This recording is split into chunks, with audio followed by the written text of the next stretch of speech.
सविस्तर घडामोडींनाच म्हणजेच स्पेशल रिपोर्ट्सना आपण सुरुवात करूया। आपल्या सगळ्यांना कल्पना आहे जे.पी. नड्डा मुंबई दौऱ्यावर होते। साध्या राहणीवरून सध्या राज्यात नवा राजकीय कलगीतुरा रंगलेला बघायला मिळाला।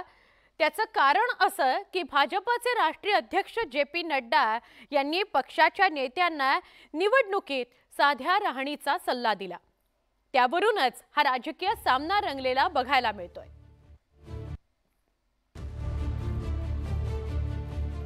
भाजपनं आगामी लोकसभा निवडणुकीसाठी मोर्चे बांधणी सुरू केली आहे। जय श्रीराम। पुढचा काळ हा निवडणूक प्रचाराचा असणार आहे। या पार्श्वभूमीवर भाजपचे राष्ट्रीय अध्यक्ष जे.पी. नड्डांनी भाजप नेत्यांचे कान टोचले।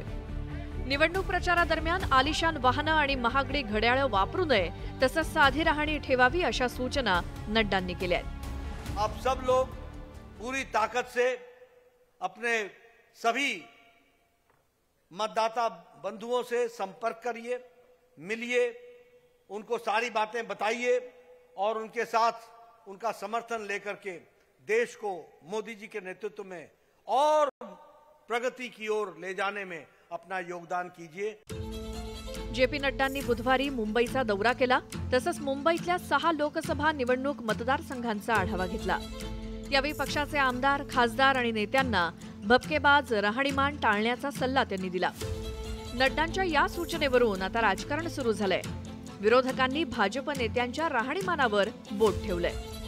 90% भारतीय जनता पक्षाचे कार्यकर्ते आणि नेते परदेशी गाड्यांतून फिरतात आहेत की नाही हे नड्डांनी सांगावं। नरेंद्र मोदींच्या खिशाला जो पेन आहे त्याची किंमत 25 लाख रुपये आहे। मोदींच्या हातातल्या घड्याळाची किंमत काढा। मोदींचा सूट 10 ते 15 लाखाचा। एकीकडे संजय राऊतांनी साध्या राहणीवरून थेट पंतप्रधान नरेंद्र मोदींवरती टीकास्त्र डागलं, तर दुसरीकडे भाजपच्या नेत्यांनी उद्धव ठाकरेंवर पलटवार केला।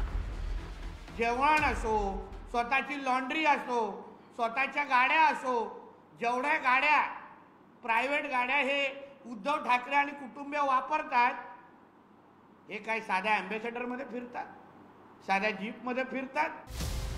खरं तर काही महिन्यांपूर्वी पंतप्रधान नरेंद्र मोदींनी पक्षाच्या एका कार्यक्रमात नेते आणि पदाधिकाऱ्यांना भपकेबाज राहणी टाळण्याची सूचना केली होती।